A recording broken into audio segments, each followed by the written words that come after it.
ये सिर्फ दो शब्द हैं, लेकिन जिस इंसान ने अपनी जिंदगी के 7 साल सिर्फ एक सपने के लिए दे दिए हों, उसके लिए ये दो शब्द सिर्फ रिजल्ट नहीं होते, ये उसकी उम्मीद तोड़ देते हैं। लोग कहते हैं कोई बात नहीं, अगली बार हो जाएगा, बस एक दो नंबर से तो रह गया, अगली बार सिलेक्शन पक्का है। मेहनत कभी बेकार नहीं जाती, तुमने जो भी सीखा है वो आगे काम आएगा। सच बताऊं, ये सब बातें सिर्फ वही लोग बोलते हैं जिन्होंने कभी बार बार नॉट सिलेक्टेड नहीं देखा होता। क्योंकि जिस इंसान ने 7 साल तक हर रिजल्ट के बाद ये दो शब्द पढ़े हों, उसके लिए अगली बार एक उम्मीद नहीं होती, बल्कि एक डर होता है। और ये कहानी लखनऊ की रहने वाली अनुकृति की है। अनुकृति 28 साल की है, बिल्कुल एवरेज सी लड़की, ना स्कूल की टॉपर ना किसी कंपटीशन की चैंपियन। अगर आप उसे पहली बार देखोगे तो शायद भीड़ में पहचान भी नहीं पाते। सिंपल सलवार सूट, एक छोटी सी बिंदी, शोल्डर तक बाल, और चेहरे पर हमेशा एक हल्की सी मुस्कान, बिल्कुल वैसे ही जैसे हमारे आसपास हजारों लड़कियों की होती है। मिडिल क्लास फैमिली से थी। पापा एक प्राइवेट कंपनी में अकाउंटेंट थे, सैलरी ठीक ठाक थी, बस इतनी कि घर चल जाता था। मम्मी होममेकर थी। हर माँ की तरह उनका भी सिर्फ एक ही सपना था, मेरी बेटी अपनी पैरों पे खड़ी हो जाए। उनके घर में पैसे की कमी थी, लेकिन प्यार की कभी नहीं। जो चीजें मम्मी पापा ने बचपन में नहीं देखी थी, वो उन्होंने अनुकृति को देने की कोशिश करी। चाहे वो अच्छे कपड़े हों, कोचिंग हो, बुक्स हों, टेस्ट सीरीज हों, उन्होंने कभी अपनी बेटी को किसी चीज की कमी महसूस नहीं होने दी। बस एक चीज थी जो उन्हें खुद भी नहीं पता थी, वो थी करियर गाइडेंस। कौन सी फील्ड अच्छी है, कहाँ पे ट्राई करना चाहिए, कौन सी स्ट्रीम में फायदा होगा, बैंकिंग में जाना चाहिए कि प्राइवेट सेक्टर में जाना चाहिए, कौन सी स्किल सीखनी चाहिए, अगर प्राइवेट में जाना है तो उसमें कैसे जाते हैं, लिंक्डइन जैसी चीज़ें क्या होती हैं, रेज्यूमे कैसे बनाते हैं। ये सब उनके लिए उतना ही नया था जितना अनुकृति के लिए। और जब गाइडेंस नहीं होती तो अक्सर लोग वही रास्ता चुनते हैं जो सबसे सेफ होता है, गवर्नमेंट जॉब। स्कूल खत्म हुआ, कॉलेज शुरू हुआ। अनुकृति पढ़ाई में कभी बहुत ब्रिलियंट नहीं थी, लेकिन बुरी भी नहीं थी। वो उन स्टूडेंट्स में थी जो एग्जाम से एक महीने पहले सिंसियरली पढ़ते थे और समहाउ अच्छे नंबर से भी पास हो जाते थे। उसका मन किताबों से ज्यादा मूवीज में लगता था। उसे ट्रैवल करना बहुत पसंद था। कभी लखनऊ की हजरतगंज की मार्केट घूमना, तो कभी गोमती रिवर फ्रंट पे शाम बिताना, कभी कजिन्स के साथ अचानक से आइसक्रीम खाने निकल जाना। और वही हंसी मजाक करने वाली लड़की थी। लेकिन ग्रेजुएशन के लास्ट ईयर में हर चीज जैसे बदल गई। उसके ऑलमोस्ट सारे फ्रेंड्स या तो कैंपस प्लेसमेंट के फॉर्म्स भर रहे थे या फिर सरकारी नौकरी की तैयारी कर रहे थे। किसी को टीसीएस में जॉब मिल गई, किसी को विप्रो में, कोई एमबीए की तैयारी कर रहा था तो किसी ने बैंकिंग की तैयारी शुरू कर दी थी। और अनुकृति कंफ्यूज थी। उसे समझ ही नहीं आ रहा था कि वो क्या करे। एक दिन शाम को चाय पे पापा ने बस इतना कहा कि बेटा, अगर गवर्नमेंट जॉब लग जाए ना तो जिंदगी सेट हो जाती है। बस ये एक लाइन उसके दिमाग में घर कर गई और उसने सोचा कि बस एक दो साल की मेहनत की बात है, मेहनत करूंगी, एग्जाम क्लियर होगा और फिर लाइफ सेट। उस दिन उसने डिसाइड कर लिया कि अब सिर्फ गवर्नमेंट एग्जाम की तैयारी करेगी। उसे बिल्कुल भी अंदाजा नहीं था कि ये एक दो साल 7 साल बन जाएंगे। सुबह कोचिंग जाना, दिन में लाइब्रेरी, शाम को करंट अफेयर्स पढ़ना, रात को मॉक टेस्ट देना और फिर नेक्स्ट डे सब कुछ दोबारा। सब एक्साइटिंग लगता था, नए टीचर्स, नए नोट्स, नए दोस्त, हर किसी की आंखों में एक ही सपना, सिलेक्शन। जब एग्जाम पहली बार दिया तो कॉन्फिडेंस भी था। जब रिजल्ट आया तो उसमें था नॉट सेलेक्टेड, पर उसने खुद को समझाया कोई बात नहीं, ये तो पहला ही अटेम्प्ट था। दूसरा एग्जाम दिया, नॉट सेलेक्टेड, फिर तीसरा नॉट सेलेक्टेड, फिर SBI, IBPS, RRB, insurance, state exams, जो भी एग्जाम का फॉर्म दिखता अनुकृति भर देती। हर साल में कम से कम 5-6 एग्जाम के फॉर्म्स वो भर देती और हर साल एक ही रिजल्ट, नॉट सेलेक्टेड। कभी कट ऑफ से 12 नंबर पीछे, तो कभी 8 नंबर, तो कभी सिर्फ 3 नंबर, और एक बार तो सिर्फ 1 नंबर। जस्ट इमेजिन, सिर्फ 1 नंबर। और उस दिन स्क्रीन पर रिजल्ट देखकर लगभग आधे घंटे तक अनुकृति वहीं बैठी रही, बार बार रिफ्रेश करती रही, जैसे शायद वेबसाइट गलत ओपन हो गई हो, जैसे शायद उसका रोल नंबर मिस हो गया हो। लेकिन रिजल्ट वही था, नॉट सेलेक्टेड। उस रात अनुकृति पहली बार चुपचाप रो करके सोना सीख गई। समय गुजरता गया और धीरे धीरे उसकी दुनिया छोटी होती चली गई। पहले वो बर्थडेज अटेंड करती थी, अब मना कर देती है। पहले फ्रेंड्स के साथ मूवी देखने का प्लान बनता था और अब कहती है पेपर है, पढ़ना है। पहले वीकेंड्स पर आउटिंग होती थी और अब मॉक टेस्ट होता है। उसने सोचा था कि ये सैक्रिफाइस टेम्पररी है, लेकिन टेम्पररी परमानेंट बन गया। एक एक करके उसके सारे दोस्त अपनी जिंदगी में आगे बढ़ने लगे। किसी की शादी हो गई, किसी की प्रमोशन हो गई, किसी ने कार खरीद ली और कोई फॉरेन ट्रिप की फोटोज डाल रहा था। और अनुकृति इंस्टाग्राम स्क्रॉल करते करते फोन बंद कर देती और अगले दिन रीजनिंग के 100 सवाल लेकर के बैठ जाती। कभी कभी उसे लगता कि जैसे जिंदगी उसके बिना भी आगे बढ़ रही है और वो वहीं की वहीं खड़ी है। उसने कभी सोचा भी नहीं था कि असली जंग एग्जाम से नहीं, खुद से होने वाली थी। 7 साल तक अनुकृति ने सिर्फ एक चीज सोची थी, गवर्नमेंट जॉब। उसका कभी कोई प्लान बी नहीं था। बस एग्जाम्स के सेगमेंट से, कभी एसबीआई तो कभी आईबीपीएस, कभी आरआरबी तो कभी इंश्योरेंस। उसे लगता था यही प्लान बी है कि अगर एसबीआई नहीं हुआ तो आईबीपीएस, आईबीपीएस नहीं हुआ तो आरआरबी। क्योंकि उसे हमेशा लगता था कि बस इस बार हो जाएगा। लेकिन हर बार की तरह इस बार भी रिजल्ट वही था, नॉट सिलेक्टेड। इस बार अनुकृति रोई नहीं, बस लैपटॉप बंद किया और चुपचाप अपने कमरे में चली गई। कभी कभी इंसान इतना थक जाता है कि उसके आंसू भी साथ छोड़ देते हैं।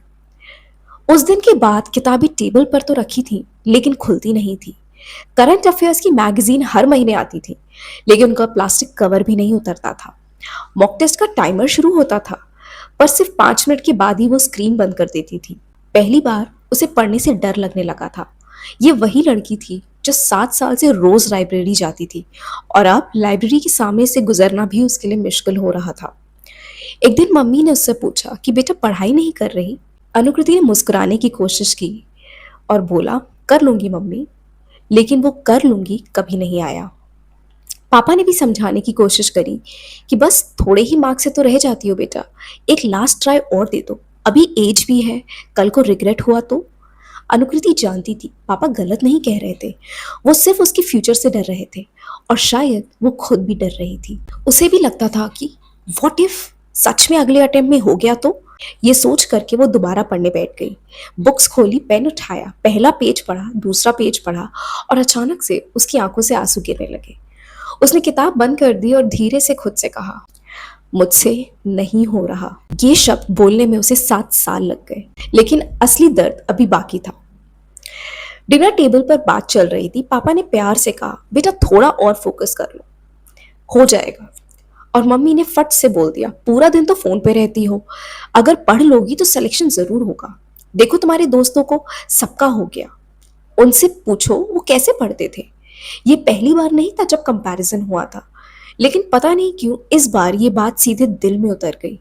अनुकृति ने प्लेट वहीं छोड़ दी और अपने कमरे में चली गई। उस रात उसने पहली बार महसूस किया कि शायद उसकी मेहनत किसी को दिखती ही नहीं थी। वो मानती थी कि हाँ, मैं शायद 12 घंटे मैं नहीं पढ़ती, कभी कभी फोन भी चलाती हूँ, कभी कभी मूवीज भी देख लेती हूँ, लेकिन जब पढ़ती हूँ तो पूरे दिल से पढ़ती हूँ। हर फेलियर के बाद खुद को दोबारा खड़ा करना, ये भी तो मेहनत होती है। उस रात उसने एक फैसला लिया, बस अब और नहीं।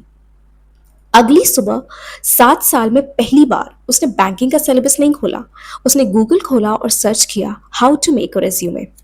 उसने रेज्यूमे बनाया सिर्फ एक पेज का, जिसमें सिर्फ उसकी एजुकेशन थी।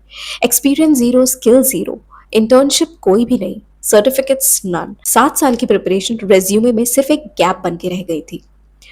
उसने नौकरी ढूंढना शुरू करी, लिंक्डइन बनाया, naukri.com पर प्रोफाइल बनाई, इंडीड पर अकाउंट बनाया।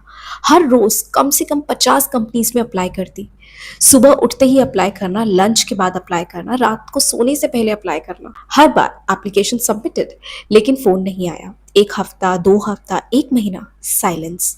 कभी कभी एचआर कॉल करते भी तो उससे पहला ही सवाल होता था कि आपकी रिज्यूमे में 7 साल का एज गैप क्यों है। अनुकृति सिर्फ यही कह पाती कि गवर्नमेंट एग्जाम की प्रिपरेशन कर रही थी, और दूसरी तरफ से खामोशी हो जाती थी, will get back to you, और फिर कभी कॉल नहीं आता। उस वक्त अनुकृति को समझ आया कि प्राइवेट सेक्टर में सिर्फ डिग्री नहीं, स्किल बिकती है, और उसके पास डिग्री थी, स्किल नहीं। कई बार उसने सोचा कि शायद मम्मी पापा सही कह रहे थे, शायद मुझे वापस से प्रिपरेशन कर लेनी चाहिए। लेकिन फिर वो अपनी टेबल पर रखी बुक्स देखती और उसके अंदर से फिर वही आवाज आती, नहीं, अब नहीं। 2 महीने के बाद एक मिड कैप साइज कंपनी ने फ़ोन किया। पोजीशन बिजनेस डेवलपमेंट एग्जीक्यूटिव की थी और सैलरी सिर्फ 25,000। इंटरव्यू एचआर ने पूछा कि सेल्स कर लोगी। अनुकृति ने कभी सेल्स का एक्सपीरियंस नहीं किया था, लेकिन उसने सिर्फ इतना कहा कि मैं सीख लूंगी। समहाउ अनुकृति ने उस इंटरव्यू को क्रैक किया और 2 दिन के बाद उसे उसका ऑफर लेटर मिल गया, जिसमें उसकी सैलरी थी 25,000। 7 साल की प्रिपरेशन के बाद बस 25,000। कई लोग हंसते, कई लोग कहते इतने साल इसी के लिए पढ़ाई की, गवर्नमेंट जॉब छोड़ करके सीधा सेल्स, ये तो टारगेट वाली जॉब होती है, कल को कंपनी से निकाल दिया तो। मम्मी पापा ने भी कई बार समझाने की कोशिश करी कि बेटा एक लास्ट अटेम्प्ट और दे दो, ये जॉब तो कभी भी मिल जाएगी, गवर्नमेंट जॉब का चांस बार बार नहीं मिलता। अनुकृति चुपचाप सुन रही थी, फिर बहुत शांत आवाज में बोली, मम्मी पापा, मैं हार नहीं मान रही हूँ, मैं बस अपनी लड़ाई बदल रही हूँ। अब मुझसे प्रिपरेशन नहीं हो रही, मैं खुद को खो रही हूँ। प्लीज मुझे अब फोर्स मत कीजिए, मैं प्राइवेट जॉब करना चाहती हूँ। और उस दिन पहली बार उसने अपनी जिंदगी का फैसला खुद लिया। लेकिन अनुकृति को अभी भी ये नहीं पता था कि उसकी असली पढ़ाई अब शुरू होने वाली थी, और इस बार किताब से नहीं बल्कि जिंदगी से। अनुकृति का ऑफिस का पहला दिन था। एक नई डायरी, नया लैपटॉप, नए लोग और एक अजीब सा डर। 7 साल तक उसने सिर्फ बुक्स देखी थी, अब उसके सामने क्लाइंट्स थे, टारगेट्स थे, मीटिंग्स थी, कॉल्स थी और सबसे मुश्किल सेल्स। उसने कभी सोचा भी नहीं था कि एक दिन उसे लोगों को कन्विंस करना पड़ेगा। पहला दिन ही उसने मैनेजर ने कहा, यहाँ सिर्फ मेहनत करना काफी नहीं है, रिजल्ट भी लाना पड़ता है। ये लाइन सुनकर अनुकृति को एक पल के लिए लगा फिर से वही रेस शुरू हो गई। पहले हफ्ते उसे कुछ समझ ही नहीं आया। फोन उठाती आवाज कांप जाती, क्लाइंट्स मना कर देते, कभी कॉल के बीच में ही कट हो जाती। कई लोग तो डांट देते थे, कभी बोलते कि दोबारा फोन मत करना। कई लोगों ने तो स्पैम भी कर दिया। हर रिजेक्शन के बाद उसे अपने एग्जाम्स के रिजल्ट याद आ जाते, लेकिन इस बार एक फर्क था। हर रिजेक्शन के बाद अगला क्लाइंट सिर्फ एक नंबर दूर था, और धीरे धीरे उसने रिजेक्शन से डरना छोड़ दिया। ऑफिस से घर आकर के वो टीवी नहीं देखती थी, वो यूट्यूब पर सेल्स के वीडियोस देखने लगी, कम्युनिकेशन सीखती, बॉडी लैंग्वेज के बारे में जानती, नेगोशिएशन स्किल्स को डेवलप कर दी। उसने पहली बार पढ़ाई मजबूरी में नहीं, दिल से करना शुरू करी, और उसे एहसास हुआ कि जब हम अपनी पसंद की चीज सीखते हैं तो पढ़ाई बोझ नहीं लगती। हर दिन वो कल से थोड़ी बेहतर हो रही थी। पहली सेल्स हुई तो उसने मम्मी को फोन पे खुशी से बताया कि मम्मी मेरी पहली डील क्लोज हो गई। मम्मी को शायद सेल्स का मतलब भी पूरी तरह से नहीं समझ आया था, लेकिन उन्होंने बस इतना कहा, मुझे पता था तू कर लेगी। ये सुनकर अनुकृति मुस्कुरा दी। कई सालों के बाद उसे पहली बार अपने ऊपर गर्व महसूस हो रहा था। 2 महीने के अंदर उसने अपनी सेल्स के सारे बेसिक्स क्लियर कर लिए थे, और 6 महीने के अंदर उसका कॉन्फिडेंस बहुत ज्यादा बढ़ चुका था।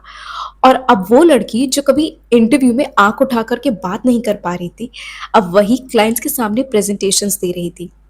जो लड़की 7 साल सिर्फ सिलेक्शन का इंतजार कर रही थी, अब वो खुद अपॉर्चुनिटीज क्रिएट कर रही थी। उसने समझ लिया था स्किल डिग्री से ज्यादा पावरफुल होती है। 1 साल के बाद उसने अपना रिज्यूमे दोबारा खोला। इस बार उसमें लिखने के लिए बहुत कुछ था। Sales target, client handling, business development, negotiations, revenue generation, achievements, और सबसे बड़ी बात कॉन्फिडेंस। उसने कंपनी स्विच करने का डिसाइड किया, कई इंटरव्यूज दिए, इस बार भी रिजेक्शन मिले, लेकिन इस बार वो टूटी नहीं, क्योंकि अब उसे पता था हर नो के बाद एक यस जरूर आता है। और फिर एक दिन एक बहुत बड़ी कंपनी से कॉल आया। इंटरव्यू हुआ, 3 राउंड्स हुए और फाइनली ऑफर लेटर आ गया, और सैलरी उसकी पिछली सैलरी से डबल, 50,000 पर मंथ। 1 साल पहले जो लड़की 25,000 की जॉब के लिए तरस रही थी, आज उसकी सैलरी डबल हो चुकी थी। इस बार मम्मी पापा ने भी उसे नहीं रोका, बस एक बात कही, अपना ख्याल रखना। ये जॉब दिल्ली में थी, तो अनुकृति फाइनली दिल्ली शिफ्ट हो गई। नया शहर, नई जॉब, नई जिंदगी, और उसने एक नए सिरे से अपनी जिंदगी की शुरुआत करी। ऑफिस में उसने देखा जिम था। पहले तो वो सिर्फ देख करके निकल जाती थी, फिर एक दिन उसने सोचा, 7 साल मैंने अपने करियर के पीछे भाग करके अपनी हेल्थ इग्नोर की है, अब थोड़ा अपने लिए भी जी लेती हूँ। तो उसने उस जिम को ज्वाइन कर लिया। सुबह वर्कआउट करती, ऑफिस जाती, शाम को वॉक, वीकेंड पे बुक्स, लेकिन इस बार कॉम्पिटिटिव एग्जाम्स की बुक्स नहीं बल्कि सेल्फ डेवलपमेंट की books, sales, psychology, communication, leadership. उसने खुद पर इन्वेस्ट करना शुरू कर दिया, और धीरे धीरे उसके अंदर सिर्फ करियर नहीं बल्कि उसकी पूरी पर्सनालिटी बदलने लगी। अनुकृति मैनिफेस्टेशंस के बारे में पहले से जानती थी। 7 साल तक उसने सिर्फ एक ही चीज मैनिफेस्ट करनी चाहिए कि उसकी गवर्नमेंट जॉब लग जाए। हर रिजल्ट से पहले एफर्मेशंस करना, विजुअलाइजेशन करना, प्रेयर्स करना, लेकिन जब रिजल्ट आता तो स्क्रीन पर सिर्फ वही लिखा होता, नॉट सिलेक्टेड। एक दिन उसने खुद से सवाल पूछा, क्या मैनिफेस्टेशन का मतलब सिर्फ एक ही रिजल्ट को पकड़कर बैठना होता है? शायद नहीं। उसने अपनी प्रेयर्स को बदल दिया। भगवान, मुझे वही चीज दो जो मेरे लिए सही हो। बस इतनी स्ट्रेंथ देना कि मैं उन मौकों को पहचान सकूं जो मेरे लिए सही हैं। और शायद उसकी जिंदगी की वहीं से बदलने की शुरुआत हो गई थी। 3 साल बीत गए। जिस लड़की ने कभी 25,000 के करियर से शुरुआत करी थी, लोगों की बातें सुना करती थी, आज वही एक रेप्यूटेड रियल एस्टेट कंपनी में सेल्स हेड पर थी और पैकेज 35 लाख पर एनम। लेकिन उसे सबसे ज्यादा खुशी सैलरी की नहीं थी। खुशी इस बात की थी कि अब वो रोज सुबह उठकर काम पर जाती थी और उसे अपना काम बहुत पसंद था। उसके पास अच्छे मेंटोर्स थे, एक टीम थी, लोग थे जो उसे इंस्पायर करते थे, और सबसे बड़ी बात, उसने खुद को दोबारा पा लिया था। आज उसके रिलेटिव्स के टोन बदल चुके थे। जो कभी कहते थे अभी तक तुम पढ़ ही रही हो, आज वही पूछते हैं हमारे बेटे का भी रिज्यूमे देख लोगी, किसी कंपनी में कोई वैकेंसी हो तो बताना। जिंदगी भी कितनी अजीब होती है ना। जब तक हम स्ट्रगल करते हैं लोग एडवाइस देते हैं, और जब हम सक्सेसफुल हो जाते हैं तो वही लोग रिकमेंडेशन मांगते हैं। एक दिन अनुकृति अपनी बालकनी में खड़े होकर के चाय पी रही थी। उसने पीछे मुड़कर अपनी जिंदगी को देखा और उसे मम्मी की वो बात याद आ गई, तुम्हारे दोस्तों का हो गया, तुम्हारा क्यों नहीं हो रहा? पहले ये बात उसे चुभती थी, आज नहीं। आज उसे समझ आ गया था कि उसके मम्मी पापा उसे कभी हर्ट नहीं करना चाहते थे, वो बस उसे सक्सेसफुल देखना चाहते थे। कभी कभी प्यार और प्रेशर के बीच की जो लाइन होती है ना, वो बहुत पतली होती है। और पेरेंट्स भी इंसान होते हैं, वो भी डर जाते हैं, वो भी कभी कभी गलत शब्द चुन लेते हैं। लेकिन इसका मतलब ये नहीं है कि वो हमसे प्यार नहीं करते हैं। शायद अगर उस दिन वो कंपैरिजन ना हुआ होता तो अनुकृति कभी अपनी जिंदगी का डायरेक्शन बदलने की हिम्मत नहीं कर पाती। आज वो उस पल को बुरा नहीं मानती, क्योंकि कभी कभी जो बात उस वक्त सबसे ज्यादा दर्द देती है ना, वही बात हमारी जिंदगी का नया रास्ता दिखा देती है। अगर तुम इस वीडियो को देख रहे हो और पिछले कई सालों से किसी एग्जाम की तैयारी कर रहे हो, तो मेरी बात ध्यान से सुनो। गवर्नमेंट जॉब एक बहुत अच्छा करियर है, लेकिन हर इंसान की मंजिल गवर्नमेंट जॉब नहीं होती, और ये जरूरी नहीं कि हर इंसान जो गवर्नमेंट जॉब की तैयारी कर रहा उसे वो जॉब मिल ही जाए। तो जब तुम्हें ये एहसास होने लगे ना कि कहीं तुम्हारे अंदर से वो आवाज आने लगी है कि अब बस हो गया, तो उस काम को वहीं छोड़ दो और अपने जिंदगी के रास्तों को बदलने की कोशिश करो। अपने अंदर के टैलेंट को पहचानो, और अगर नहीं है तो उसे डेवलप करने की कोशिश करो। जिंदगी बार बार एक दरवाजा इसीलिए बंद करती है क्योंकि शायद तुम्हारे लिए कोई दूसरा दरवाजा खोलना चाहती है लाइफ, बस हम उसे देखना नहीं चाहते। अगर अंदर से आवाज आ रही है ना कि अब तुम थक चुके हो, तो एक बार रुक कर सोचो, शायद तुम्हें सपने छोड़ने की नहीं बल्कि अपने रास्ते बदलने की जरूरत है। खुद पर काम करो, नई स्किल्स को सीखो, अपनी हेल्थ का ख्याल रखो, अच्छे मेंटोर्स को ढूंढो, और याद रखो जिंदगी सिर्फ एक एग्जाम पेपर से डिसाइड नहीं होती है। कभी कभी तुम्हारा सबसे बड़ा फेलियर ही तुम्हें तुम्हारी असली जिंदगी तक ले जाता है, और शायद अनुकृति की तरह तुम्हारी सेकेंड इनिंग्स ही तुम्हारी बेस्ट इनिंग्स हो। सो अपने ऊपर काम करना शुरू करो, दूसरों के बारे में मत सोचो।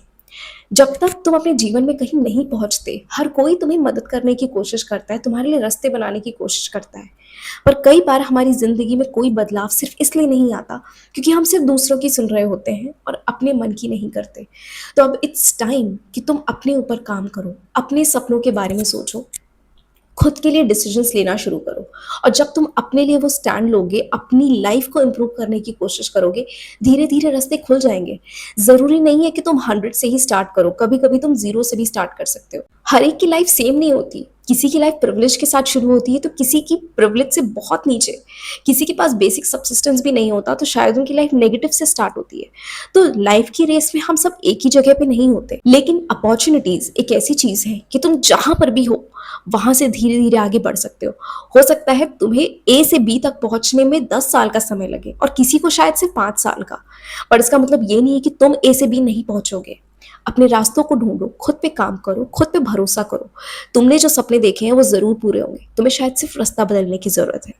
सो I hope this video was helpful to you, और ऐसी और वीडियोस देखने के लिए आप मेरे चैनल को सब्सक्राइब कर सकते हैं। Thank you so much for watching.